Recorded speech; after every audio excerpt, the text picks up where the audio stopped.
disais, il y a des prémices effectivement à ce que vous venez de définir. C'est la Belgique et l'Angleterre. On sait très bien qu'il se passe des choses. Oui, et puis alors ce qui est très intéressant, c'est de voir avec quelques années d'avance ce qui leur arrive. Ça veut dire que eux, ils ont passé carrément le cap de l'extrême gauche. Aujourd'hui, on voit des islamistes carrément gagner les élections. Hein. On l'a vu aux dernières élections municipales. On a des islamistes qui ont fait l'intégralité de leur campagne sur Gaza, comme le font d'ailleurs LFI aujourd'hui, et qui ont gagné les élections. Et donc, ce qui va se passer, puisque la démocratie fonctionne par le nombre, par la loi du nombre, c'est qu'un jour, on pourrait se retrouver en effet avec peut-être d'abord des villes, puis des départements, des régions, qui, à commencer par le 93, pourraient demain voir arriver au pouvoir des islamistes. Et donc c'est évidemment l'autre sujet qui doit nous alerter. Et puis oui, des tas d'avancements chez eux. On a vu les manifestations pro-Palestine qui se sont déroulées ces dernières semaines. On a carrément vu des gens avec le drapeau de Daesh, voilà. Mais ce qu'il faut comprendre, c'est qu'on n'est pas épargné par ça.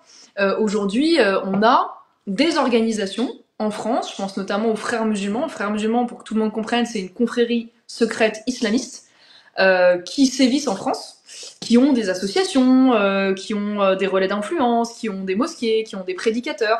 Eh bien, cette organisation-là, elle n'est pas la seule, mais cette organisation-là, elle a comme projet revendiqué, public, assumé, il y a des écrits, il y a des témoignages, il y a des manifestes, de vouloir conquérir et convertir à l'islam l'Europe. Voilà, ils veulent le califat mondial, ils le disent.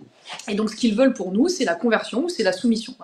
Et ce qui est extraordinaire, c'est qu'on le sait, c'est documenté. On les a même d'ailleurs plus ou moins, comment dire, dénombrés, puisqu'on a appris qu'ils seraient près de 100 000 aujourd'hui en France, donc 2 fois plus nombreux qu'il y a 5 ans. Et pour autant, on ne se donne pas les moyens de lutter contre eux, voire même on voit des politiques s'afficher à leur côté, on voit des associations proches d'eux être financées. Et le danger de ces organisations, c'est pour ça qu'il faut être très vigilant, c'est qu'ils font comme le judo. Ça veut dire qu'ils prennent nos forces à nous pour les retourner contre nous. Et donc, typiquement, ça va être au nom de la liberté individuelle, qui est une valeur proprement européenne, ou au nom de la liberté de la femme qu'on va défendre le port du voile. Ce qui est quand même, quand on y pense, Absolument. En fait, c'est l'état de droit qui se retourne contre nous. Oui, et puis c'est nos propres valeurs qui sont utilisées finalement contre nous.